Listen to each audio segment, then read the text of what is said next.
Hi everybody, I hope you can hear me. I hope you can certainly see me. So today's presentation is on health and safety and looking at gym machines. My name's Liam, I'm a health and safety consultant. I do many different areas such as construction, engineering, offices and distilleries that do gym lines. So today we're looking at gym machines and I've got some photos to show you. So that's looking a bit dicey on that ladder with a chainsaw. That's a brave window cleaner. That's a very brave window cleaner. That doesn't look very safe. That really does not look very safe. How many of you have fallen off ladders? You can put your hands up. So quite a lot, crikey. Right, I'm not judging by the way. That still does not look safe at all. And a bit of a drop that one could be. And this is a classic example of think you're doing it safely with some planning, but it's not very good, is it? So as you can see, hopefully that's why health and safety is important. There's many reasons, such as the law, there's lots of regulations, and we don't want fines. Financially, employees getting injured, the fines, insurances, all of those reasons. Morally, I think we want a safe place to work. And I think the most important one is we all want to go back home safe after a day of work and carry on producing gin safely. So what I'm focusing today is on gym machines. The reason is because they're some of the most significant hazards in the workplace with some of the biggest risks. You can have explosions or steam ruptures, and it could lead to fatalities, loss of limbs, broken bones. So if they're misused, some serious risk of injury. We want to purchase the right machine, so we can talk to our manufacturers, to our designers, and it kind of goes hand in hand with our business, because we want the optimal machine to carry out, to produce our product. And doing so should mean that we've got a safe machine. So talk to your designers, manufacturers, and we also want them delivered and installed safely and installed as per the manufacturer instructions. Okay? But today I'm focusing more, because gym machines can vary so much, some might just be electric, some are big, some are small, but I'm going to talk about more the operation of the gym machine. So we pumped our gym machine in place, and that's it, right? We can get an employee and stick them on it, and we're all good to go. But the trouble is, conditions change after time. The machine might break, the employee might not be trained, the environment may vary. So what we want to do is make sure we use it safely and continuously safely. So what we want to do is go through a process to make sure it's safe. I've got a 4-step process. We want to identify the hazards, risk assess the hazards, implement the control measures, and then implement a review process. So, machine hazards. A hazard is something that can cause you harm if exposed to it. So, for example, drinking the gin could be a hazard. So other things could be the pressurized systems, the compressed air, the steam, electricity, there could be hot parts. You could have somebody come along and service it and they get injured. Operations nearby, maybe there's forklift trucks going on around, and hazardous substances used with the machine.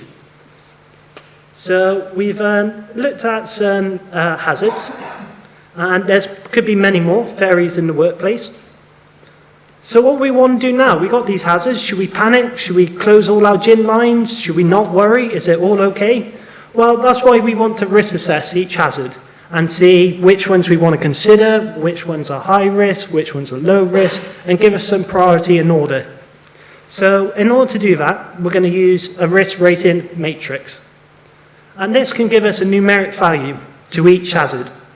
So as you can see, there's the likelihood, what's the probability of it's going to occur. Then the severity, if it did actually occur, how bad can it be? So an explosion might be quite low, but it could be very devastating to somebody. Or a slip and trip might not be very severe, but could be very common in the workplace. So what we do, we find our likelihood and severity, and we multiply it together for our risk rating. And as you can see, there's different bands and also the values. Now, we got our risks, and again, should we panic? Gym machines could have quite high severity.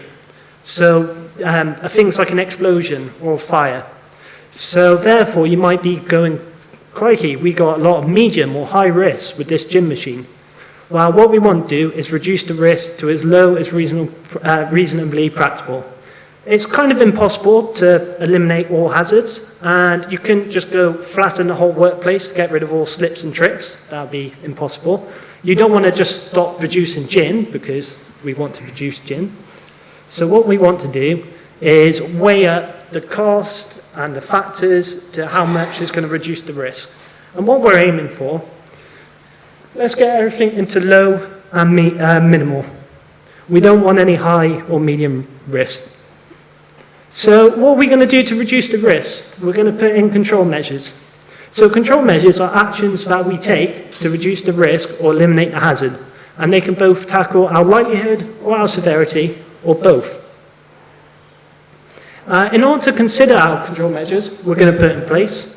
We got the elimination. So again, we could just stop producing gin and gin machines, but I don't think that's a very likely one we're going to do. Substitution, we could trade off a hazardous substance for a non-hazardous substance. Engineering controls, we got our guards in place, we got our isolations. Administration controls, training and supervision. We then got PPE. So as you can see, we got the most effective and the least effective. The most effective is elimination. If we get rid of the hazard, then there is no risk. While the least effective is PPE, because with PPE, you're still getting hit by the hazard. It's great wearing a hard hat, but when you still get hit on the head, still not great. So here's some more examples, okay? And use this as a way of running through a hazard and putting in your control measures. So to start with, we'll go, can we eliminate the risk? No. Can we substitute? Yes or no. Can we put in engineering controls? Well, we've got our guards in place. What guards have we got in place? What safety interlocks have we got in place? Administrative controls. Well, only people who've done the gym machine training can use the gym machine. PPE. So, okay, there's hot surfaces. Right, let's put in heat-resistant gloves. So we can use this for each hazard and go through to reduce the risk. One control measures is safe systems of work, which is literally step-by-step instructions. But they also include the safety steps. So if there was a spill, we would put down barriers to stop people slipping over, put out on our PPE before dealing with the spill, and then carrying on the steps to clean up the spill. Training. So we want to consider what training. We don't want just anybody stuck on the gym machine if we pull off the street, because I'm sure they'll misuse it and not produce great gin. So training to consider, manufacturer training when they first deliver the machine, in-house training, educational training. And it can vary depending on the person's experience. And then supervision. So we want, when the machine's being used, we want to supervise it. And this can vary, and it might be you got a new trainee in place, and so you want to directly supervise when they're setting up the machine. And we maybe want to audit, so we turn up randomly and see who's wearing the PPE, or who's got their guards or not got their guards in place. We then want a reviewing process. Just like installing the machine, after this process, we don't want to just go, that's it, job done, we don't have to worry. Because the thing is, legislation changes, machines break down, the environment changes, so therefore we want to keep reviewing our control measures and make sure the risk is as low as reasonably practicable. So I recommend annually, or at least when circumstances change, you might have a new machine, it might have been moved to a new location, you might put additional guards, or change the operations or tasks. There's lots of sources of help to help you risk assess and put in your control measures. Legislation is great sources of help because if you're complying, you're putting in the control measures. So if you've got lifting equipment, you want to make sure they got a thorough examination. Pure, things about making sure your guards are in place and they're in good condition.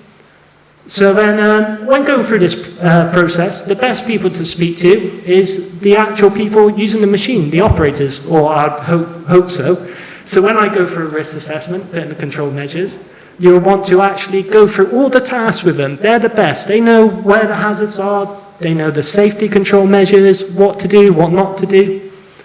And then you've got the manufacturers themselves. Even after you install the machine, don't be afraid to go back and ask questions. Other gym companies, it's great that you're all here, good community. I love how passionate you all are.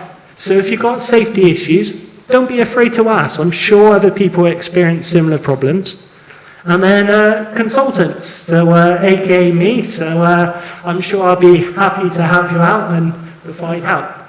So that's some machine safety, considering when you're installing and how to operate it safely. Thank you very much.